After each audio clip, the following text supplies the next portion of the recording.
Doctor, my eyes, tell me what you see. I hear their cries. Just say if it's too late for me.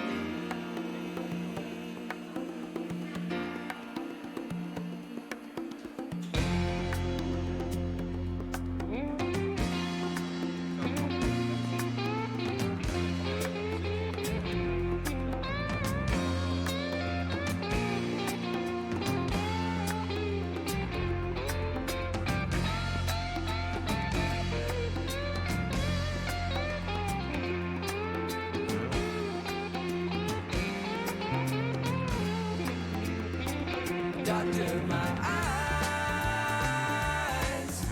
I cannot see the sky. Is this the price for having learned how not to cry?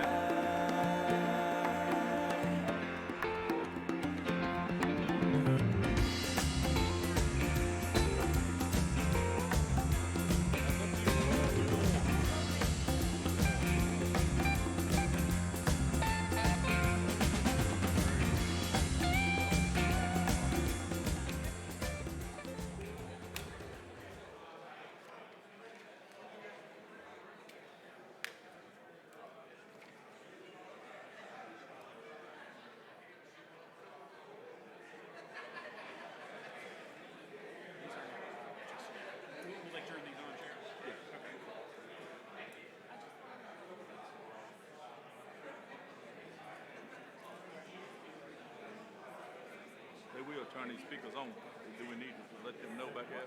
Turn these.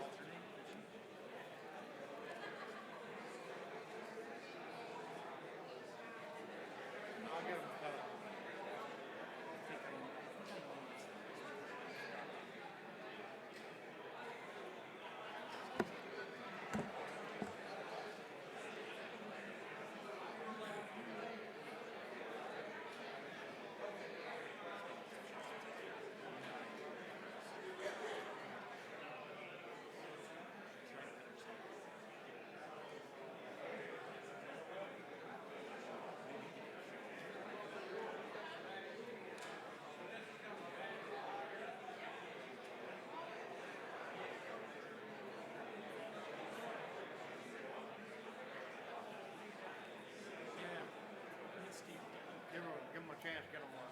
Okay.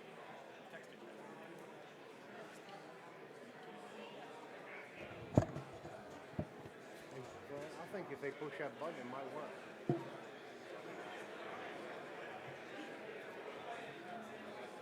Push the one on the bottom. In the middle. There you go. Push it. Sir, add more.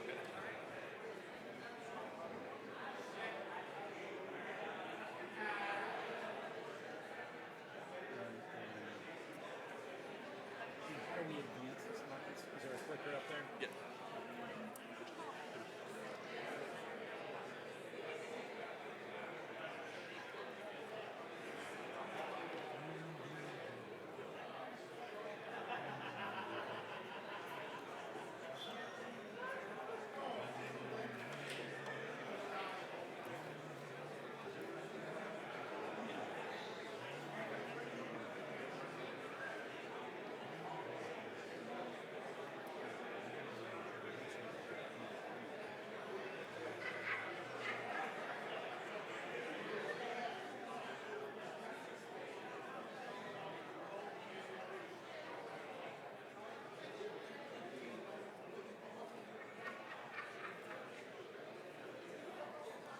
At that time, I thought you were going to blow that whistle. I'm going to go ahead and start back. I thought you were going to blow that whistle at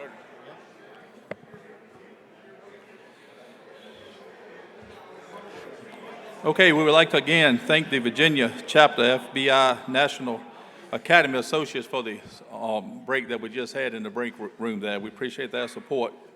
And also, I'd like to give a shout out to our timekeeper, Sergeant at Arms, Sheriff Holmes from Middlesex. I tell you, he's good with that whistle back there. So, thank you, sir. Our next two speakers we appreciate to have with us Ms. Jessica Uba, United States Attorney for the Eastern District of Virginia, and Mr. Christopher Kavanaugh, United States Attorney for the Western District of Virginia. So we appreciate their remarks they're going to give us here. Thank you, Sheriff. We are delighted to have some of your time today, and we promise we'll be very friendly feds. We like low-maintenance feds. I don't know your experience with feds before, but we're a delightful pair. Yeah, so we have to make sure that we end in 30 minutes or they're going to blow that whistle. Absolutely. Yeah. So I'm Jess Aber. I'm the U.S. Attorney for the Eastern District of Virginia.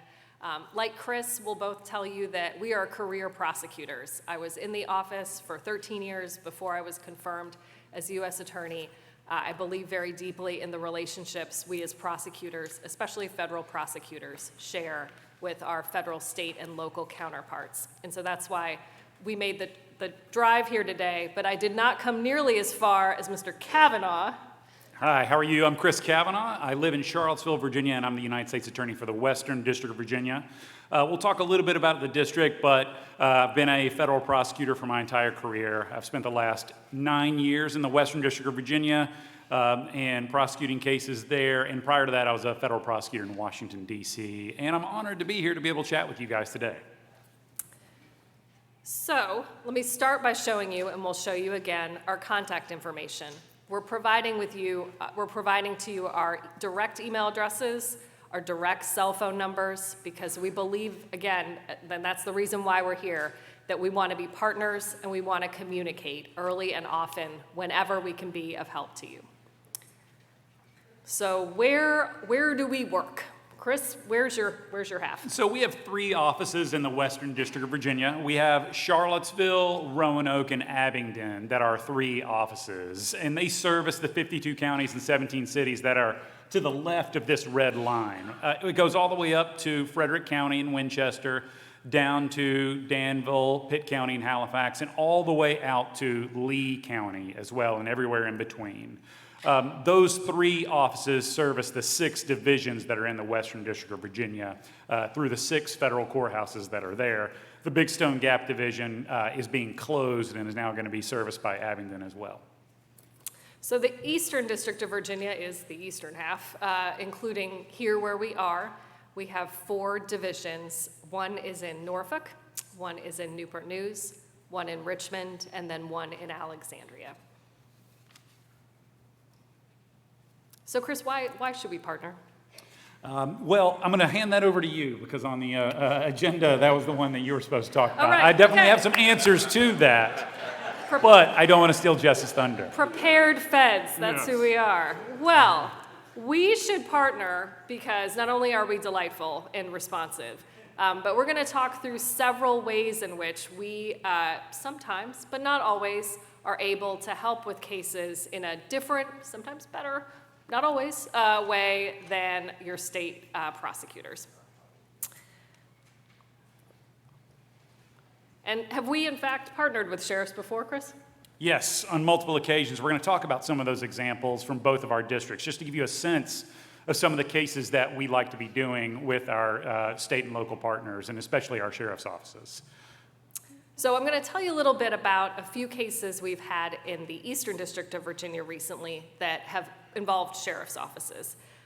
The first is a pretty large dogfighting ring that, what I'm showing you is a press release. At the end of every case, we typically do a press release. And in many ways that can be frustrating, but on the other side, it's an amazing opportunity to show the public what we are doing. Otherwise, they probably don't have any idea to know what we're doing. And in this particular case, this was a really violent for the dogs, unfortunately, dog fighting ring in Maryland, Virginia, North Carolina, and South Carolina. All these guys got together, they bred and trained the dogs. If you're familiar with dog fighting rings, kind of the classic scenario. They communicated over the internet, and this is the kind of, frankly, classic case in which it's hard for one locality alone to shoulder the burden of investigation and prosecution. In addition, the resources to investigate an interstate ring like this sometimes can be borne better by our federal partners. And the advantage, there's no federal partners here, right? Okay, the advantage is sometimes Chris and I have an ability to twist some arms, to drag our federal law enforcement agents in to join you and our other state law enforcement folks to work together. We are arm twisters in part. That is our job. So these guys, we prosecuted several of these defendants. They did a bunch of time. This was over the summer. But what I want to point out is at the end of the press release, we thank everybody who helped. So FBI, the task force on animal cruelty that's run out of the AG's office, and as well as Sussex County. I don't know if Sheriff Giles is here. Hey, thank you very much, sir. Great case, and your office was instrumental, so thank you. Next thing, most recently, we charged a slew of guys from the Fredericksburg area, and that included, I don't know if anyone here is from the Stafford County Sheriff's Office or King George Sheriff's Office, Spotsy? Okay, well, thank you very much. So these, as I understand it, I will not attribute this statement to anyone, but these guys have been a pain in the neck to local law enforcement for some time.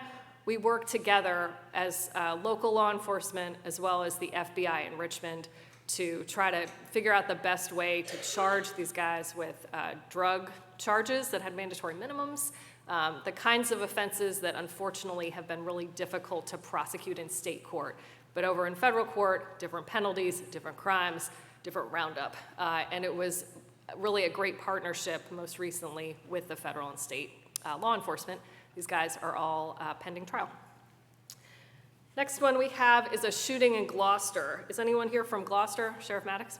Excuse me, Sheriff Warren? The defendant's name is Maddox.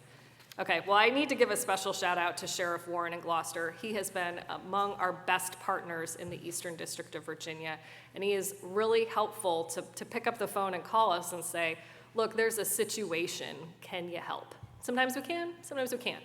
But in this instance, Mr. Maddox definitely was someone who needed to come to federal court.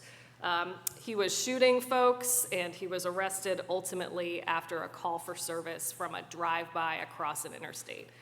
And then he went to trial, fast forward in federal court, and ultimately he was sentenced to 35 years in April. I don't think any of the penalties he'd faced previously in Gloucester had either stuck or frankly they were very short. He had a wake-up call in federal court. Next one is a press conference we did recently involving a human trafficking case on the peninsula. Is anyone here from York County Sheriff's Office? Hello, hello. The Sheriff of York was fantastic and provided manpower, frankly, to join federal and state partners also in taking down a dry cleaner in Williamsburg that had been importing illegal immigrants functionally and forcing them to work to the point of having like a baby in a stroller, like with the bottle like tied to the side of the stroller so the mother could keep working in this commercial dry cleaner. It was terrible stuff. But it was, again, the kind of case that it would have been really difficult for one locality or honestly just one federal agency to prosecute. It really required cooperation from several localities. And when we did the press conference, the sheriff was there with all of us to talk to the media about what an important case this was and to announce the several pretty long sentences that the owners of the dry cleaner got. And what are you doing in the Western District? So in the Western District of Virginia, like the Eastern District of Virginia, we cannot do our jobs without partnerships with local sheriffs and chiefs. It is absolutely critically important. The number of federal agents that we have, at least in the Western District of Virginia, is not that many. And it's those relationships that we count on with you all to make sure that we're doing the best to serve our individual communities. Just some examples that I wanted to go through. The first one's from Wise County. Is there anyone from Wise County here? All right, wonderful. I was hoping that someone from Wise County is going to be here because you guys have to drive so far, just much farther than even I did.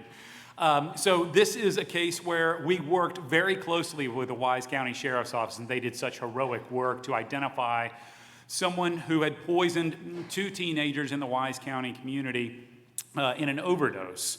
Wise County Sheriff's Office identified their retail distributor, who then identified their wholesale distributor there in Wise County, a guy by the name of Paul Perkins, who had bought 1,000 pills through Snapchat and Instagram.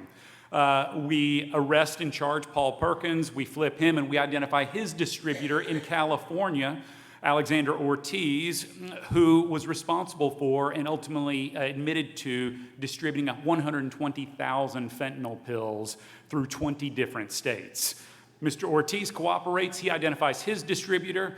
That guy just cooperates, he identifies his distributor. Each one of these people progressively up the chain, and everybody above Mr. Perkins, all in California. And there is a sweet poetic justice to bringing in people who are poisoning the citizens of Southwest Virginia and hauling them from California and detaining them and bringing them to a federal courtroom in Abingdon, Virginia, where they then have to face federal charges and very high sentencing guidelines. All of these defendants are in their 20s. They have no criminal record, but have made hundreds of thousands of dollars selling fentanyl in our communities, to include both the eastern and western districts of Virginia. And this is just one example of the sorts of cases that we can do with this partnership. And thank you so much to the Wise County Sheriff's Office for this partnership. And I'd be failing my job if I didn't also mention our partnership with the Wise County Sheriff's Office in bringing federal charges against Michael White, who's responsible for shooting and killing the Big Stone Gap police officer, Officer Chandler, in October of 2021. We leveraged federal charges there. I won't talk about that one in depth because that one's still pending, and he'll be going to trial in the spring. Next is the Frederick County Sheriff's Office. There was, anyone here from there? There, hey, how are you, Sheriff? This was one where there was someone who attempted to bomb the Cedar Creek battlefield. There's an annual reenactment at the Cedar Creek battlefield every year to commemorate the Battle of Cedar Creek, and someone attempted to bomb the citizens who were there. It was he claimed to be Antifa and wrote letters that he was Antifa, but actually he was just a scorned Civil War reenactor who had been kicked out of his unit. He was recently sentenced. The Frederick County Sheriff's Office responded to the scene. We were able to get the pipe bomb neutralized there. And in a long investigation together with the Frederick County Sheriff's Office, identified the perpetrator, brought federal charges, and he was ultimately sentenced to 9 years. No federal press release could not mention a Florida man. This was with the Rockingham County Sheriff's Office. Anyone here from Rockingham County? Here, there was nothing short of heroism by the Rockingham County Sheriff's Office, where there was a group of individuals who had traveled from out of state, from Florida and Maryland, to kidnap 4 Mennonite children in a residence in a Mennonite community in Rockingham County. As they forced their way into the home during the home invasion, and they sought to kill the parents to eliminate witnesses, the mom grabbed the phone, traveled out into a cornfield, called the Rockingham County Sheriff's Office, who responded to the scene and were able to foil the home invasion. Unfortunately, they got away. They traveled back to Florida and Maryland and then subsequently left the country. And the Rockingham County Sheriff's Office asked for assistance from the FBI and the U.S. Attorney's Office. We were able to get federal charges and ultimately get them arrested in Scotland. And we've been working for the last 5 years to have them extradited from Scotland. They are detained in Scotland, and it has been a long process, but it's been an important partnership from the very beginning to try to bring these people back to the United States so they can be held accountable and face justice. Y'all have some weird cases. We do. They all come from the sheriff's offices, as you can see. And then last and finally, and more run-of-the-mill, but no less impactful, is the Greene County Sheriff's Office. Anyone here from Greene? A huge case there where this was someone who was found over 10,000 fentanyl pills, and we all know the danger of these fentanyl pills in our communities. 1.1 kilograms of fentanyl powder, a lot of cash, a lot of other drugs together. Again, this one was referred to us by our office, and we have been working hand in hand with the Sheriff's Office to try to hold these people accountable. Okay. What kinds of cases go federal generally? So a couple of things. First off is that's not a question that we need to put on your shoulders. That's a question for us to try to figure out. Most of the time, if you come to us, if you call up Jess or I on our phones, and there's a case that you want us to take federal, we are absolutely going to look at that case and try to take it federal. There's a lot of different ways that can happen, but usually it's because it spans multiple jurisdictions. It spans multiple states. Sometimes it has an international nexus. But there's a variety of different ways and different sorts of cases that often can come federal. Did you want to add something? Nope, Oh, I'm just going to advance your slide. And very first one is narcotics, right? We know that none of these narcotics are made in Virginia. They're all coming from out of the country and at least out of the state. And pretty much if it involves drugs, there is a way for us to try to take it federal. A perfect example is we've seen a lot of violence throughout the state, and just to talk about my own district, in Roanoke, that is fueled by the marijuana trade. And we will see cases where person A kills person B because they're warring over marijuana. And we are able to bring that case federal because that killing using a firearm that is where the underlying transaction is related to marijuana, we're still able to bring that killing in federal court. And that's what we try to do, is we try to make sure that generally we don't prosecute marijuana cases in federal court, but if there is a death or there's violence or there's a connection to cartels, that's when we try to do it. Of course, most of our cases involve fentanyl, methamphetamine, powder cocaine, and crack cocaine. You want to talk about illegal firearms? There are a lot of them, and that is a separate federal crime that both of our districts prosecute quite a bit. So felon in possession, sometimes a user of drugs in possession, illegal aliens in possession, all those things can take you straight to federal court.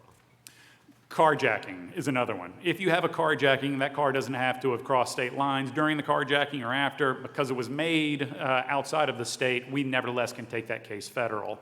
And there are mandatory minimums that are associated with that. I believe it's 15 years, but there's a variety of different ones depending on how serious it is and what weapon is used.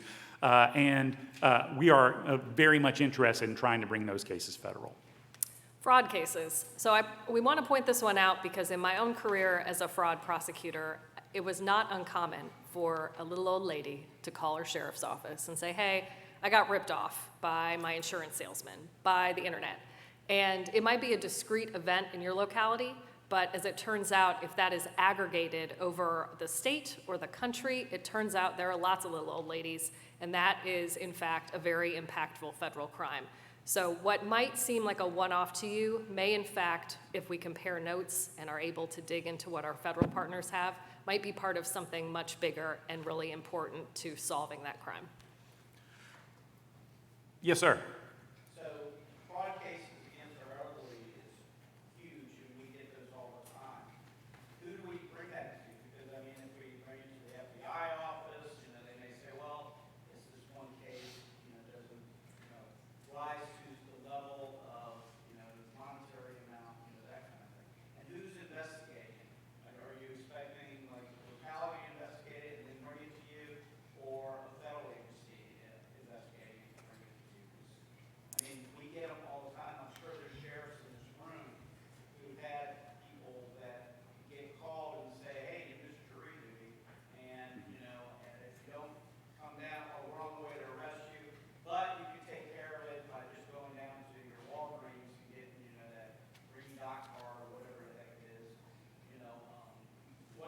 What's the path to getting you guys involved? This is a huge problem.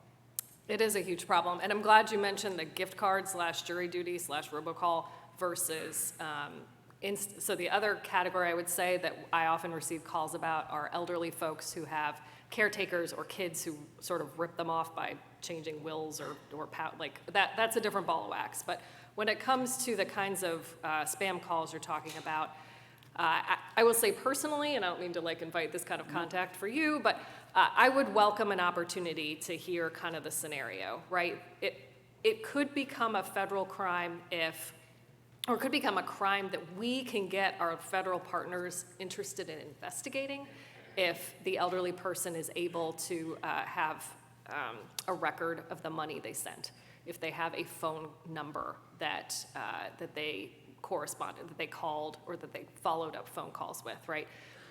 A lot of these phone numbers are voice over IP, or they're blocked, or there's something that we can't follow up on. At the bare minimum, I can help you get the information into the FBI's IC3 clearinghouse, which is that website where we encourage the public to ensure that just put your stuff in there and submit it to the FBI because they have their stuff in there. But if you get the sense that it's maybe something a little more, or you just want to sort of talk through it, we are there. I will say the robocall stuff is particularly challenging because of the block numbers that I mentioned and because of the fact we're really not dealing with real people in this country often. If we're talking about somebody's insurance salesman who sells them a bad product, somebody whose financial advisor sends them, if you get the sense it's an investment fraud, that is definitely the kind of thing I would love to hear about. I will say on balance, though, we just had a jury trial last week involving a Chinese national who was doing exactly that gift card fraud. He was the guy calling the old people saying, something is wrong, send me some money. Oh, wait, go to Walmart and buy the gift card and then mail it to me.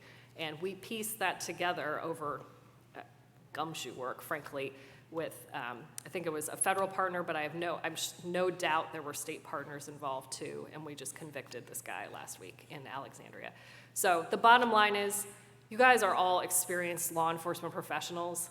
I think having done this for some time, there are instances in which you're like, that feels like a little worse. Like, that feels something about this doesn't feel right. I definitely would love those calls. But if you're just not sure, call either of us.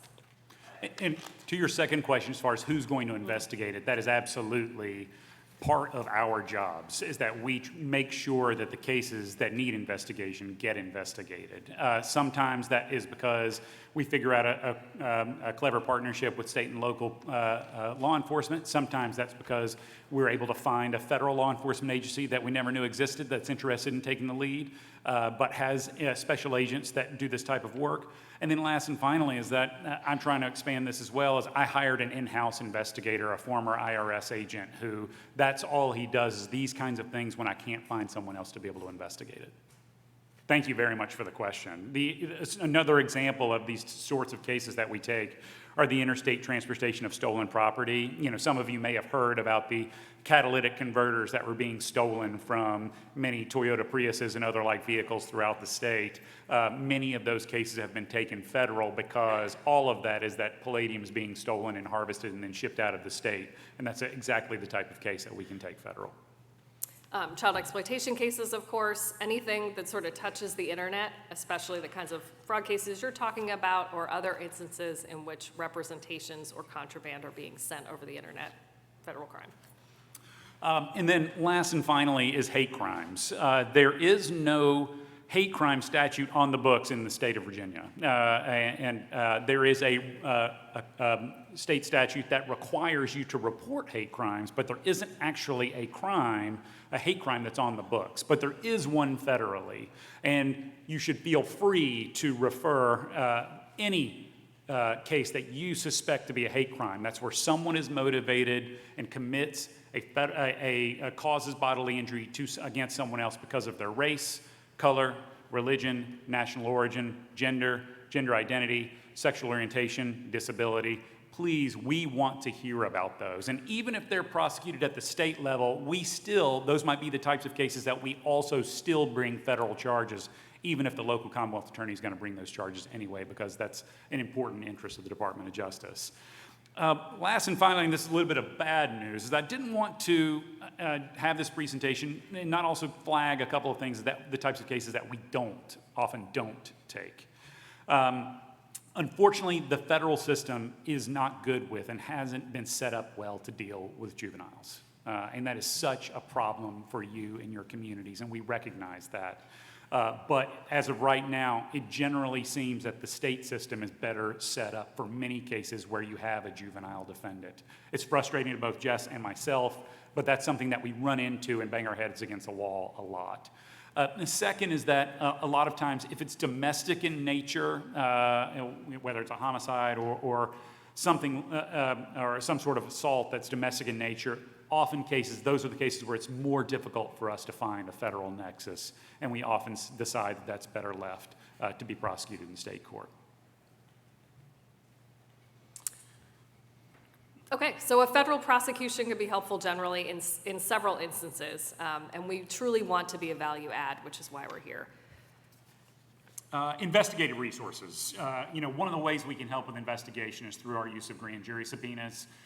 We can send them throughout the state. We can cut them quickly, we can cut them easily, and we can force and compel companies to comply with those, or people to force them to come and give testimony before the grand jury. Additionally, if there's a case that we don't yet know whether it's going to go federal or it's going to go state, is that if we get those documents from the grand jury, or if we compel that testimony in front of the grand jury and we decide, actually, you know, this one's better left for the state, then we can get permission to turn that over to you fairly easily so that you and Commonwealth attorneys can use that in your own prosecutions. And to your point earlier about who's going to be this investigator, are we going to force your understaffed sheriff's offices to help us out? The answer is, as I said earlier, we are arm twisters in chief. So if there's a viable investigation here, we will find someone with a federal badge and gun to go investigate that and lend a hand.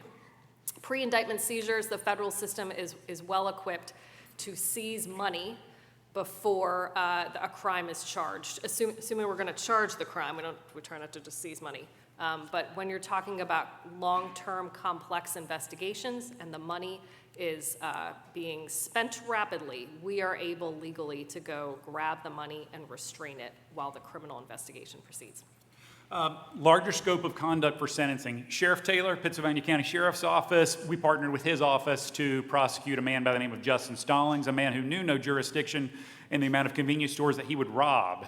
He would go to Lynchburg, Pittsylvania County, Danville, and traveled into North Carolina as well. All of that comes into evidence in federal court, and all of that goes to elevate someone's sentence when they engage in violent crime, and that can be used against them when they ultimately go to sentencing. Same thing goes to fraud. If you've committed fraud inside Virginia or outside of Virginia, all of that can be aggregated and then used against someone in sentencing to make sure that we're leveraging the highest and most appropriate sentence. Highest to most appropriate sentence, sometimes it is federal court, sometimes it's not. This is not 1990. I'm not going to lie to you and say everybody goes away for decades. But in the right kinds of cases with the right kinds of crimes, we absolutely can get very long sentences, and there is no parole in the federal system. Victim resources. One of the things that both Jess and I have learned is that, you know, a lot of times that the sheriff's office and local Commonwealth attorneys have such wonderful victim witness advocates and victim resources at the state level. We also have some great people to partner with, and most importantly is that out of Washington, D.C., we have access to a variety of resources that we can help to restore victims, whether it's counseling, whether they're the victims of fraud, whether there's something that's additional lever that we can help pull to make sure that our victims are made somewhat whole afterwards, or after they've been a victim of a crime, whether it be violent crime or fraud or something else. We're going to get the hook shortly, so let me also say we have post-conviction collection procedures to get money out of bad guys for years to come. So I want to emphasize, don't run. I got one more case I want to tell you about, because this is the one that I really think is pertinent potentially to a lot of you. So this gentleman, we just prosecuted in Portsmouth, illegal felon with an illegal gun. He'd also straw purchased a gun, girlfriend bought him a gun. Why am I telling you this? This was also this gun involved in a shooting in Portsmouth that killed a 7-year-old girl. They thought it was a rival gang, it was her. So what evidence do we have? What evidence did Portsmouth have? We have a dude with a gun. We have pictures of him with another gun, because we know they take pictures of themselves with guns. At the time of sentencing, based on what Chris pointed out, we are allowed to use all conduct, everything that pertains in any way to the defendant and the crime. So we showed the court this gun. We showed the court that thanks to Nibin, this other gun had been used to shoot this poor child. And ultimately, the court said, you know what? That's enough evidence, by a preponderance of the evidence, to think you murdered that 7-year-old girl, even though no one can put your finger on the trigger, and we have a lot of drama. Point being, it's a state case that would never have been made in the state, and instead we're able to get this guy, this felon, put away for the statutory maximum, which was ultimately 15 years. And if we're able to tell a story about a gun that was used in a violent criminal act that cannot be made in state court, we oftentimes have some really good tools there. So that means you should. When should you get in touch? The answer is early, but just because you don't get in touch with us early doesn't mean the opportunity's passed, so call us anytime. It can never be too late. Here, thank you very much. Take that photograph, save that. That's my personal number. That's the one my wife calls me on. So, you're absolutely going to get an answer. So thank you all so much for your time today. We're really honored to be able to present to you guys. Thank you.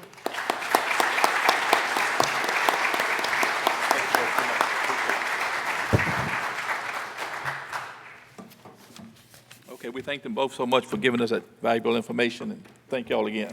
Give them another round. Thank you.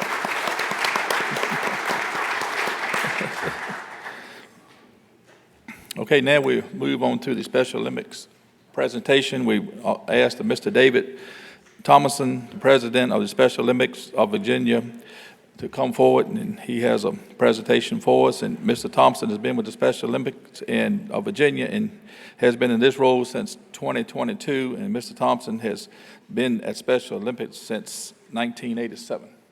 Thank you, sir.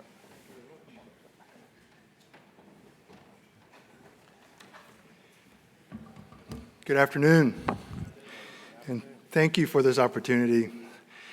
I'm David Thomason, as you've heard. I'm president of Special Olympics Virginia for just over a year, but with the organization for 36 years. I've seen the impact that we have, I've seen the impact that you've helped us have, and we're so appreciative for your partnership with us and for what you do every day of the year to help us move forward with creating a world that's more respectful, more inclusive, and more unified. So this is a wonderful opportunity, and we're so grateful to be here.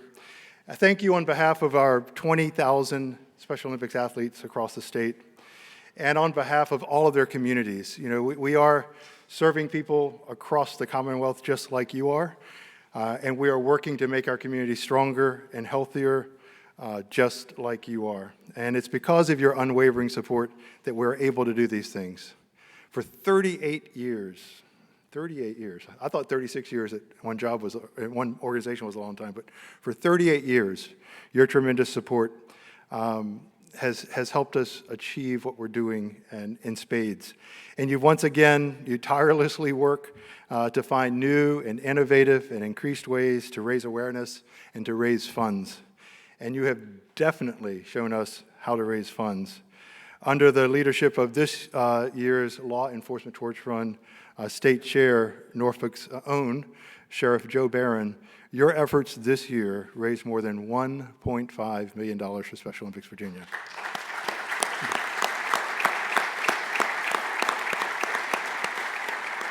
Such a well-deserved round of applause. We are so thankful for your partnership with us, and we're thankful for what you do. Again, some things we see, some things we don't, but we know you work for us and with us all the time for nearly 4 decades now.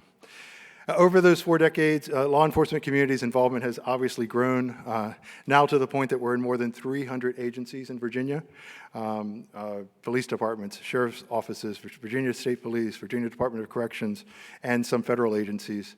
And the women and men of these 300 agencies provide year-round support in a huge variety of ways. Things like polar plunges, not far from here, just a few blocks up. We have lots of people jumping into the ocean in the winter to raise money and awareness for us. The Dulles Plane Pull just happened a couple weekends ago, and Sheriff Barron was able to join us up there. We had a goal of raising $500,000 at that event. We announced that day that we had raised $530,000, and when I say we, I mean we. So again, a wonderful delivery on that event. And all of these events raise funds for sure, but they also help us raise awareness. And those are really important hand-in-hand goals that we have. Things like golf tournaments, Cover the Cruisers, and of course the Torch Run itself, and then many, many others. So you're involved in so many ways. As president, one of my favorite parts of this job is having the honor of traveling the state, hearing from those who are impacted by our program, hearing how we can do better, being part of events that you partner with us on, like the ones I just mentioned. And just like us, I see you everywhere. There are very few events that I go to, regardless of its nature, whether it's a school event or a fundraising event or an awareness event. We have law enforcement support throughout, and we could not be more grateful than we are for that. Just like us, you strive to make communities better, and we can always count on you. And I want you to hear that we never, ever take that for granted. We are so grateful that we can count on you. We can rely on you to be there for us. We can rely on you to be there with us and to walk the path with us. $1.5 million obviously is a lot of money. Certainly for us it is. And it's crucial in driving the game-changing initiatives and programs that we provide for our more than 20,000 athletes across the state. Programs like Unified Champion Schools. Now, many of you know that when we use the word unified, it means people with and without disabilities on the same team. They can be on a basketball team together, they can be on a leadership team together, they can work together to learn from and with each other and to teach the rest of us how we can be better when we build on each other's strengths and don't let differences separate us. So we have Unified Champion Schools, and in that format, we are training those students, our future leaders. Honestly, that's why we are so focused on working in our schools. We're giving them an important transformational understanding of that power of inclusion. Where students with and without disabilities work together towards some common goals. It can be unified sports, as I said, unified leadership, and each of these Unified Champion Schools has a whole school engagement, so every student in the school is involved in some way, even if not in a leadership position. Sometimes they culminate in things like Little Feet meets and Big Feet meets. Again, I see you at all of those. I know you know about many of those.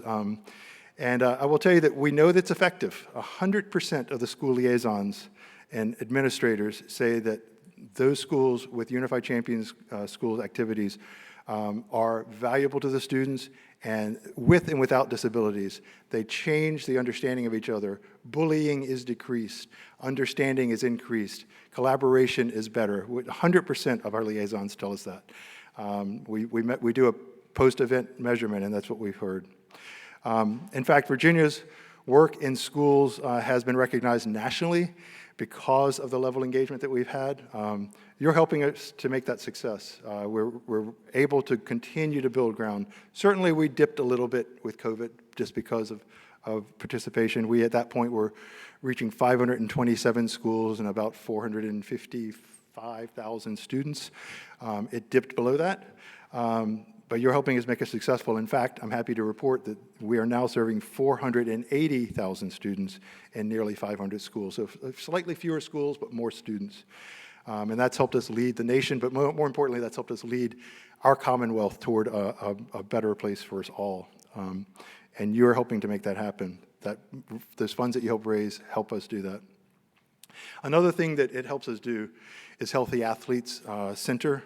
Many people don't know that Special Olympics offers health care, health assessment, health treatment, health references throughout the year. I know some of you have seen it at summer games. We have a Healthy Athletes Center where athletes come in and get assessments, visual assessments, and they walk out with free glasses, dental assessment and invasive care, auditory, podiatry, fitness, mental wellness.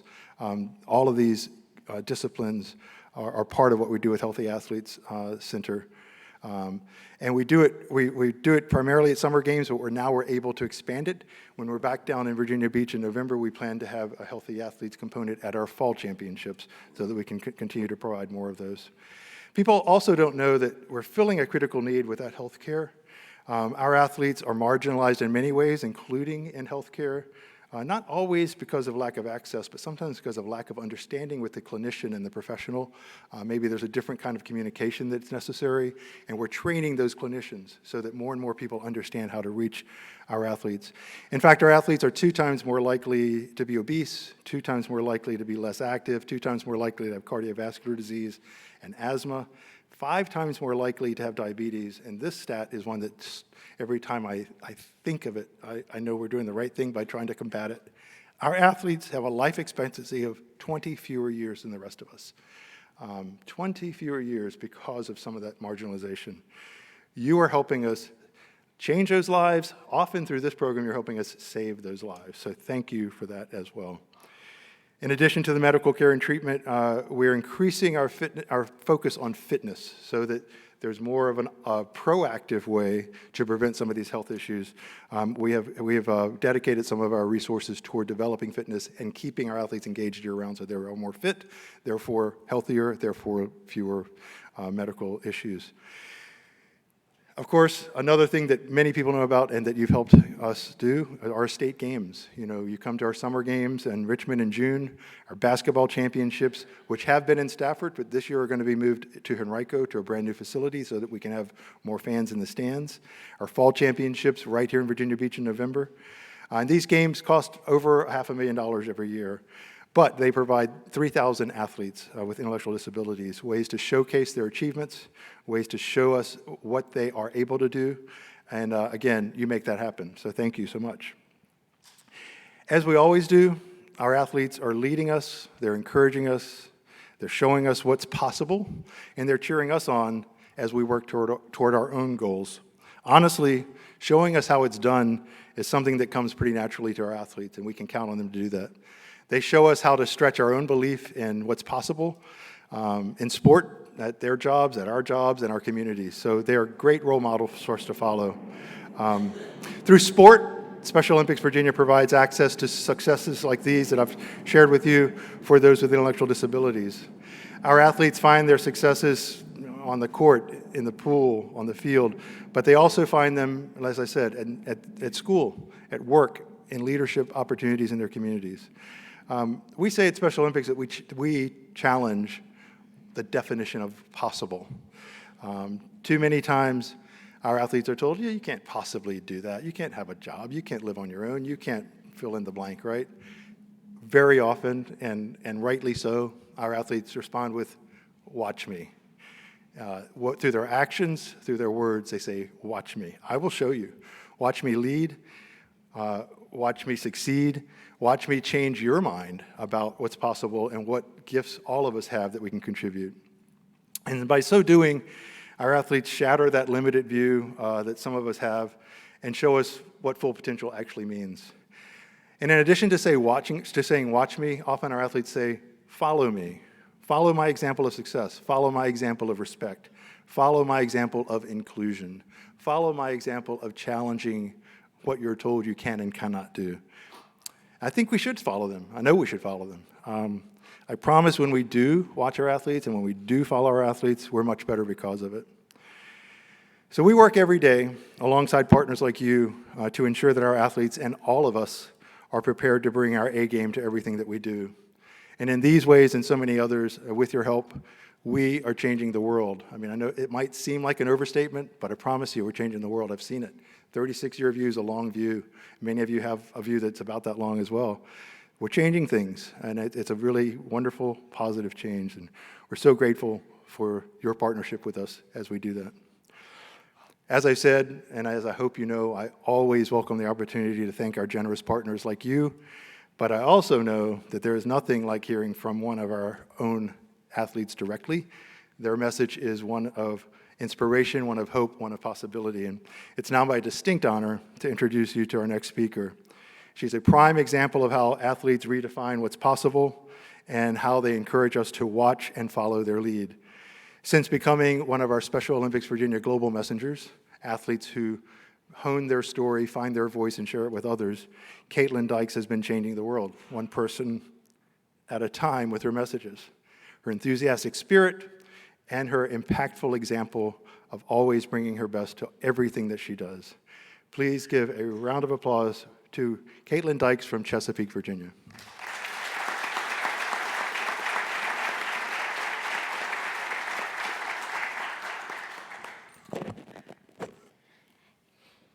Good afternoon. Thank you for having me today.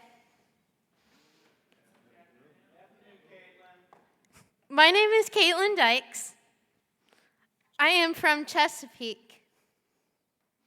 I sing in the choir at Great Bridge Baptist. I enjoy theater and music and going for walks. And I love to make friends wherever I go. I work at Chesapeake Regional Medical Center. I am excited to speak to you today because I love law enforcement. And thank you for everything you do in your communities. And I love how you guys support Special Olympics. Thank you for choosing a job of service. Thank you for literally going the extra mile for Special Olympics. I have been a Special Olympic athlete for 10 years. I play soccer, softball, and basketball, and cheerleading. Let me tell you why I love it. Special Olympics is a place where everyone is welcomed. Special Olympics helps athletes like me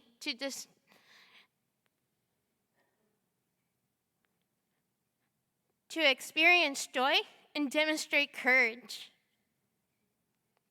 and sharing gifts and talents while developing physical fitness. Special Olympics gives you the courage you need to be more confident enough in the greater community.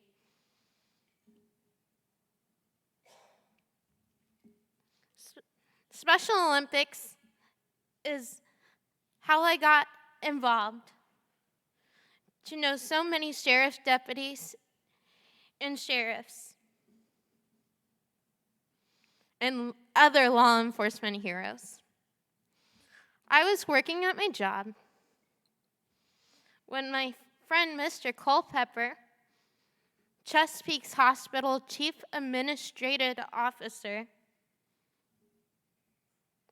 introduced me to Lieutenant Colonel Pascal and Under Sheriff Rosado, who invited me to participate in dancing with the athletes.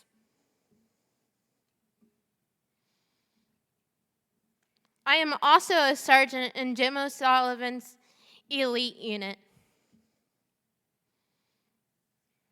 The elite unit was established to provide individuals like me an opportunity to experience various duties of a law enforcement officer. I love my Chesapeake family. I have been able to meet people like Stacy Kincaid from Fairfax and so many other sheriff officer friends through their support for Special Olympics. And this year, I had the honor to meet 2023 Torch Run Chair Joe Barron. I appreciate the fact that you guys don't just support Special Olympics with raising money, but you invested time to become our friends. Speaking of funds, wow, you really hit it out of the ballpark. I heard that this year was a year-breaking year with $1.5 million raised. I also heard that this year was your 38th year of the Torch Run, that you have raised over $26 million. Altogether, you are really amazing. The money you raised supported the mission of Special Olympics and our summer games. I have been to the summer games about 9 times. My favorite part of the summer games is during opening ceremonies, when you guys do the final mile, carrying the torch, lighting the cauldron at Robin Stadiums. Summer games allow athletes like me a chance to compete at a larger level and the opportunity to get away and stay in a college dorm and hang out with our friends and make new friends. It is something we look forward to all year long. Special Olympics brings you joy, courage, and acceptance. Thank you again for everything you do. Thank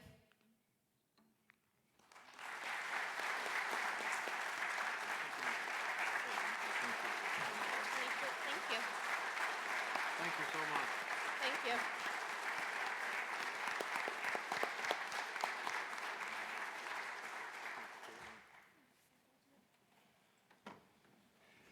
Told you, she's great. And something that really stuck out to me there, Caitlin, lots of things, but the fact that you acknowledge the fact that our law enforcement community raises funds, raises awareness, and takes time to build relationships with us. And we all need community, and you provide that community. I'd like to invite Sheriff Barron to join me on stage. As Caitlin said, and if I said it, it's taken leadership, it's taken collaboration, it's taken innovation to raise those $1.5 million that we've mentioned a few times. I want to particularly thank Sheriff Barron for his leadership this year as state chair, and present him with this picture of the moment we all love, as you just mentioned, the lighting of the torch. It's a picture of Sheriff Barron with one of our athletes, Tim Nash. And we give it to you with our gratitude and with our thanks for all that you've done to lead us. And I hope you'll share a few comments with us. Yes, thank you so much. Really appreciate it.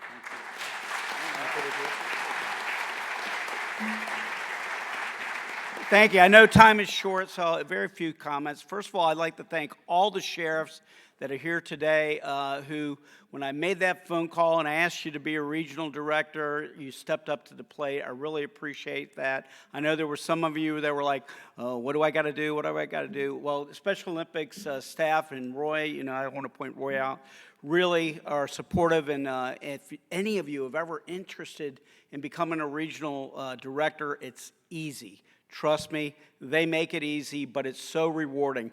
Caitlin is just fantastic. Can we give her another round of applause? Yeah, right? I can tell you as this year's state chair, going across the Commonwealth and seeing all the efforts by our sheriffs, by our police departments, by correctional agencies to raise $1.5 million, which is fantastic, is rewarding. But there's nothing as rewarding as seeing the smiles on the Special Olympians' faces and their joy just to see law enforcement. And in this day and age, let me tell you, folks, that's fantastic. To have a group of people in our communities that just love us for being there for them. And that's a big deal. And those are my thoughts for the day. But Caitlin, we love you. She came out and ran our torch run with us, and we really appreciate you. And I thank Special Olympics for this opportunity.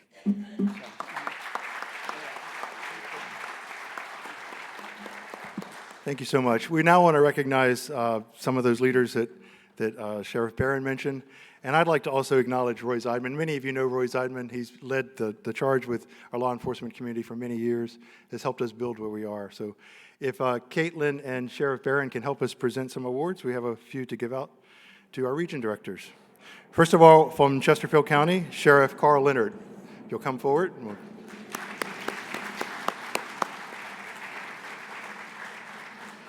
think they're going to grab a picture. Yeah.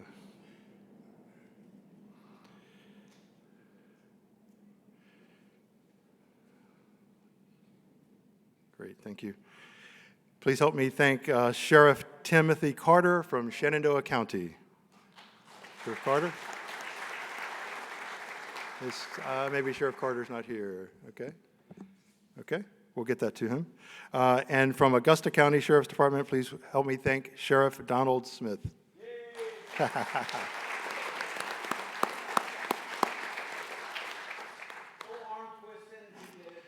That's what it takes sometimes, right?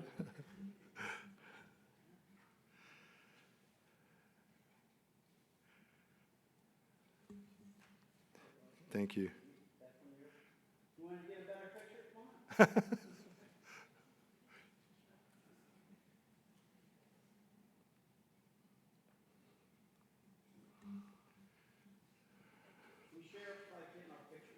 There you go. From Charlottesville, help me thank Sheriff James Brown. James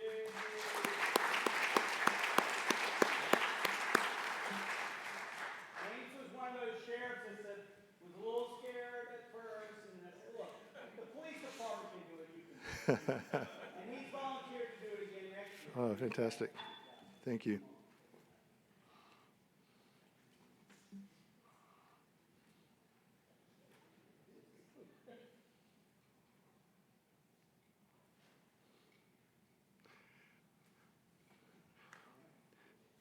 Thank you to Danville Sheriff Michael Mondel.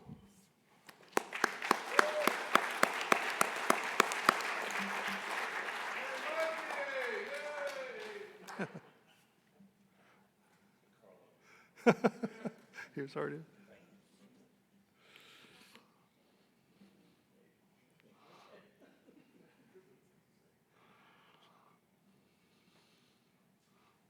Okay, great. Thank you.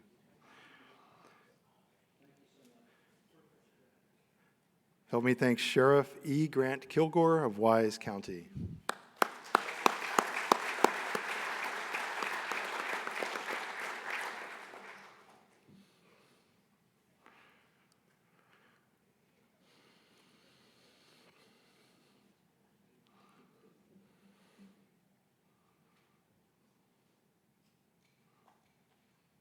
Great. And we have three others. I understand they are not in the room, but we want to thank them and acknowledge them nonetheless. From Chesapeake, Sheriff Jim O'Sullivan. From Northampton, Sheriff David Dowdy. And from Williamsburg, James City Sheriff's Office, Sheriff David Hardin. Please help me thank them for their service.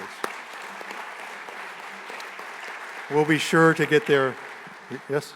Can I just acknowledge Sheriff Leonard does a great job every year raising a lot of money, and he has agreed to be 2025 state chair. Can we give him a round of applause?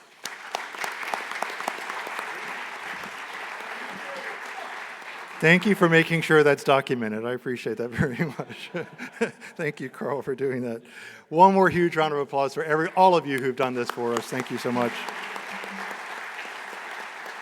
We appreciate all that you do for Special Olympics. Thank you.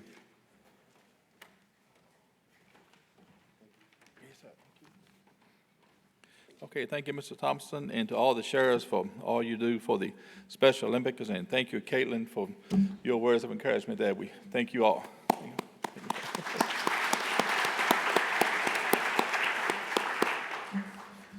Okay, at this time, right before we start the business meeting, I would like to call retired sheriff from Bedford County, Mike Brown, up here, please. Sheriff Brown, he is currently with the Safe Surfing Foundation. He'd like to make a few remarks.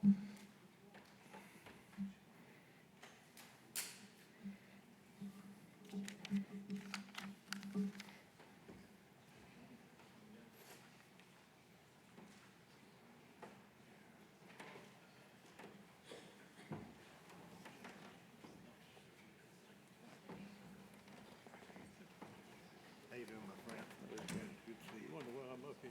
No, you go ahead. You the man. It wasn't on my schedule, but that's okay.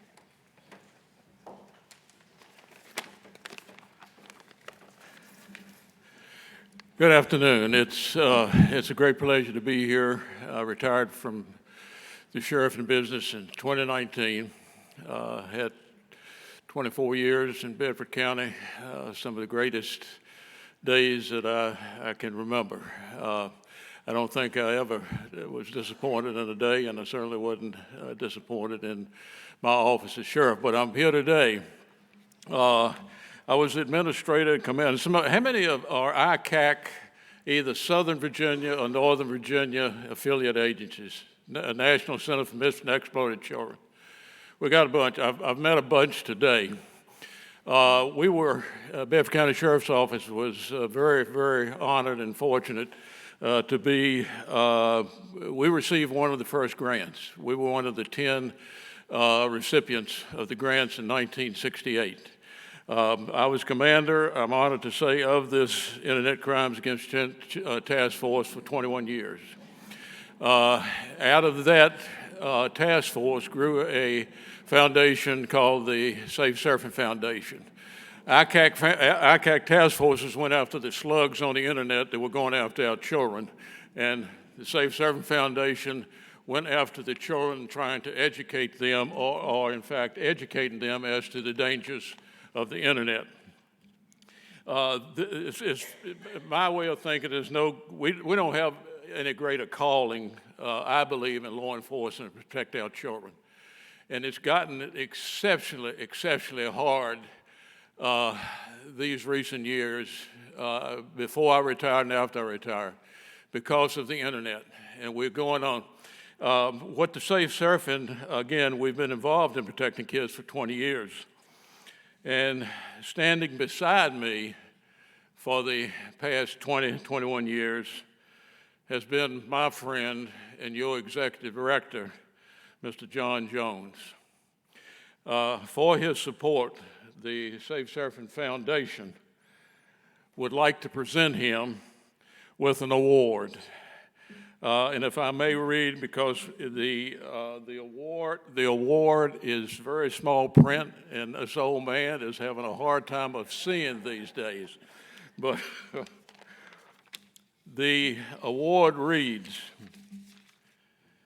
it honors John W. Jones, Executive Director, Virginia Sheriff's Association, with great appreciation for your unswerving and unwavering and general support of me, Sheriff Mike Brown, and the Safe Surfing Foundation, protecting children from online predators since 1998. It was founded by law enforcement, and it is currently run by law enforcement. 2023, with our sincere appreciation, John. Thank you, sir. Good to see you. Appreciate that. Surprise. Yeah, thank you so much. You got me. Thank you. This is so nice. I didn't mean it. I meant it. And he has Megan and Elizabeth to thank for this surprise. When you had your conference in Homestead, first part of the spring, I forget when it was now, I tried to get up how to get it to him then, but I couldn't. So when I had the opportunity to come today, I got in touch with Megan. She in turn got in touch with Elizabeth, and they set this up. So Sheriff, thank you. My friend, thank you. God bless you. And what we'd like to do is put a picture with you, maybe tomorrow sometime. Janet sitting back in that. Thank y'all. God bless all of us.